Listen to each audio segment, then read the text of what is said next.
अस्सलाम वालेकुम dear students. आज की इस वीडियो में हम गोल्जी कॉम्प्लेक्स एक नया साइटोप्लाज्मिक ऑर्गेनेल इसके बारे में पढ़ेंगे। पिछली वीडियो में हमने राइबोसोम्स को डिस्कस किया था। राइबोसोम क्या थे? आरएनए कंटेनिंग बॉडीज़ थी। इसमें राइबोन्यूक्लिक एसिड पाया जाता था। तो आज हम गोल्जी कॉम्प्लेक्स को डिस्कस करेंगे। Let's get started.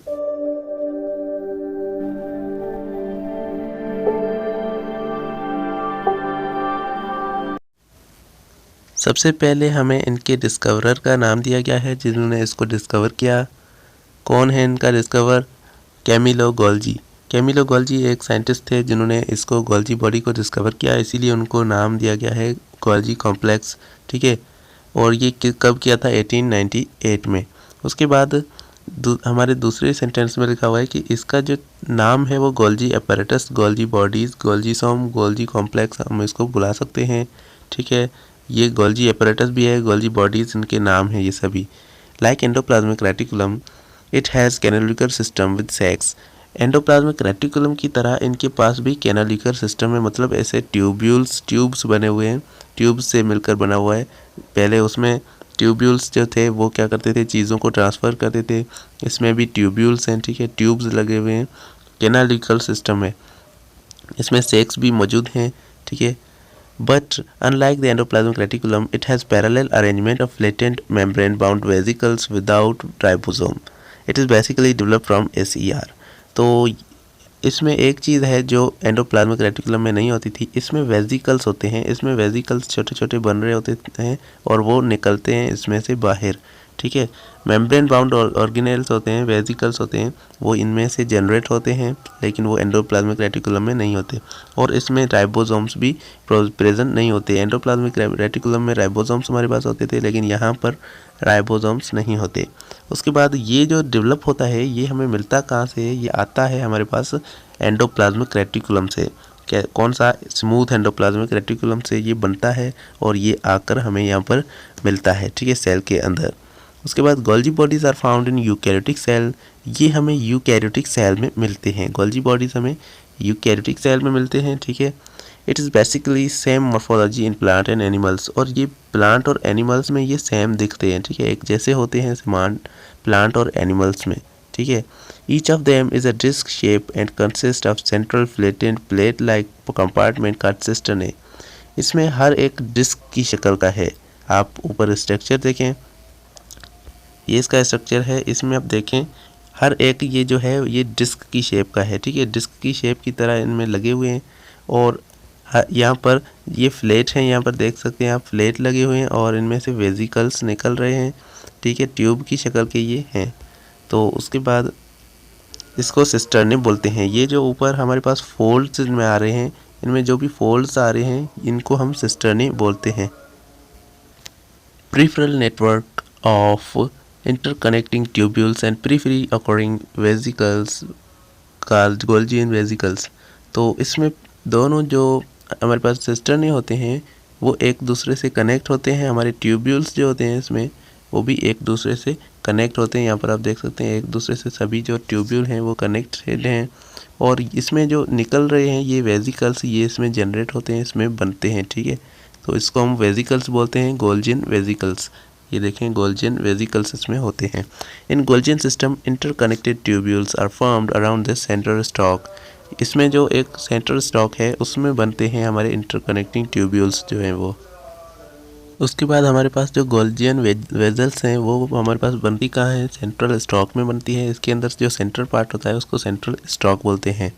This process of forming cisternae, जिस प्रोसेस है जो सिस्टर्ने बनाने का प्रोसेस है उसमें क्या होता है? Tubules remain continue at the end. जो ट्यूब्यूल्स हैं ये सारी ट्यूब्यूल्स ये लास्ट तक होती हैं, मतलब एंडोप्लाज्मिक जो हमारा न्यूक्लियस मेम्ब्रेन है उससे लेकर हमारा साइटोप्लाज्म तक ये यहाँ पर कनेक्ट होता है पूरा का पूरा, और इसमें बनती है हमारी वेजिकल्स।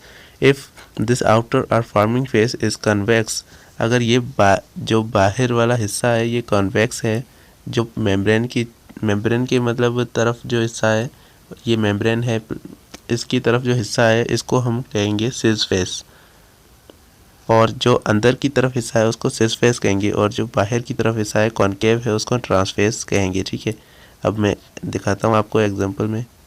ये आपका जो बाहर वाला हिस्सा है, ये बाहर वाला ये है प्लाज्मा मेम्ब्रेन की तरफ, तो इसको बोलते हैं ट्रांसफेस। और ये अंदर वाला जो हिस्सा है इसको बोलते हैं सिस फेस, क्योंकि ये न्यूक्लियस की तरफ है। ठीक है, तो उसके बाद इसका फंक्शन डिस्कस करते हैं। Functions are specially prominent in glandular cells. ये जो हैं ये हमें ग्लैंडुलर सेल्स में ज़्यादा मिलते हैं, जिसमें मतलब ग्लैंड्स वाले जो सेल्स होते हैं, एक ग्लैंड है इसके अंदर जो प्रेजेंट सेल्स हैं इनमें हमें ये ज़्यादा मिलता है। The product of ER are modified, stored and then sent to the destination. इसमें जो भी एंडोप्लाज्मिक रेटिकुलम में जो भी प्रोडक्ट बनते हैं, जो भी चीज़ें बनती हैं वो यहाँ पर आती हैं, यहाँ पर स्टोर होती हैं और फिर इनको अपने डेस्टिनेशन तक पहुँचाया जाता है। ये गोल्जी कॉम्प्लेक्स का काम है। ठीक है, the perform of the function of collection pack. ये क्या करते हैं? Collection, packing, process of cell secretion, ये सभी इसके काम हैं। ये क्या करते हैं? चीज़ों को कलेक्ट करते हैं, उसको पैक करते हैं और फिर सेल के प्रोसेस के लिए उनको सीक्रेट करते हैं। These secretions are mainly protein which they collect from RER transport to SER modified perform specific function and then export in the form of vesicles. ये तकरीबन इसमें प्रोटीन होते हैं, क्योंकि एंडोप्लाज्मिक रेटिकुलम पे प्रोटीन बन रहे होते हैं, राइबोसोम्स बना रहे होते हैं प्रोटीन, तो वो प्रोटीन आते हैं इसमें गोल्जी कॉम्प्लेक्स में और फिर वो कलेक्ट करके क्या करता है? उसको मॉडिफाई करके उनको पैक करता है, वेसिकल्स की शक्ल में उनको बाहर निकालता है। ठीक है, वेसिकल्स की शक्ल में आपने देखा ना अभी।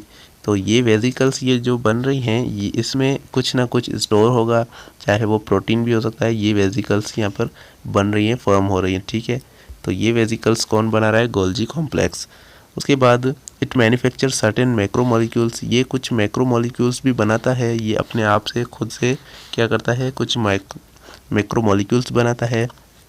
Many polysaccharide secreted by cells like cellulose. तो इसमें cellulose, chitin and form cell wall, cell plate और गोल्जी, इसमें जो सेल वॉल की सेल पैलेट होती है वो सभी ये सेल्यूलोज, काइटिन ये सभी क्या कौन बनाता है? प्रोडक्ट ऑफ ये गोल्जी कॉम्प्लेक्स के प्रोडक्ट्स हैं, ये बना रहा है। ठीक है, certain organelles such as a lysosome, peroxisome, glyoxysome develop from Golgi complex. Golgi complex इनको भी बनाता है। ये हमारे पास कुछ ऑर्गेनेल्स हैं, आगे हम पढ़ेंगे। तो ये ऑर्गेनेल्स भी गोल्जी कॉम्प्लेक्स इनको बना रहा है। It is involve in the formation of different conjugated molecule, और ये कुछ कॉन्जुगेटेड मॉलिक्यूल्स भी बना रहा है। ठीक है, कॉन्जुगेटेड मॉलिक्यूल्स हमने पहले चैप्टर में पढ़ा था। तो स्टूडेंट्स ये था हमारा गोल्जी कॉम्प्लेक्स। सबसे पहले इसके जो डिस्कवरर का नाम है वो कैमिलो गोल्जी है, और ये एंडोप्लाज्मिक रेटिकुलम की तरह कैनालिकल सिस्टम है। और उसके बाद इसमें वेसिकल्स होते हैं, वेसिकल्स बाउंड जो वेसिकल्स इसमें से बनते हैं। ठीक है, बाहर निकलते हैं। उसके बाद इसमें गोल्जी कॉम्प्लेक्स हमें यूकैरियोटिक सेल में मिलता है। ये डिस्क शेप होता है, इसमें सिस्टरने होते हैं। ठीक है, सिस्टरने होते हैं वो क्या होते हैं? इंटरकनेक्टिंग ट्यूब्यूल्स होते हैं। उसके बाद वो सेंट्रल स्टॉक में बनते हैं। ठीक है, उसके बाद हमारे पास जो सिस फेस और ये भी हमने डिस्कस कर लिया, ये क्या होते हैं। उसके बाद इनका फंक्शन थोड़ा हमने देखा था कि फंक्शन में हम ये ग्लैंडुलर सेल्स में मिलते हैं और जो ये स्टोर करते हैं, मॉडिफाई और डेस्टिनेशन तक पहुंचाते हैं प्रोडक्ट को। कौन से प्रोडक्ट को? प्रोटीन को। ठीक है, और उसके बाद इनका काम है collection, packaging and processing of secretion. ठीक है, कुछ ये लाइजोसोम, पैरोक्सिसोम, ग्लाइकोसिसोम इनको भी बना रहे हैं। कुछ ये मैक्रोमोलिक्यूल्स भी बना रहे हैं, जैसे पॉलीसेक्राइड बना रहे हैं, सेल्यूलोज, काइटिन ये बना रहे हैं। ठीक है, कॉन्जुगेटेड मॉलिक्यूल्स भी कुछ ये बना रहे हैं। तो स्टूडेंट्स आज की वीडियो में बस इतना ही। उम्मीद है आपको ये वीडियो पसंद आई होगी। चैनल को सब्सक्राइब करके बेल आइकन को प्रेस लाजमी से कर देना। Thank you so much for watching.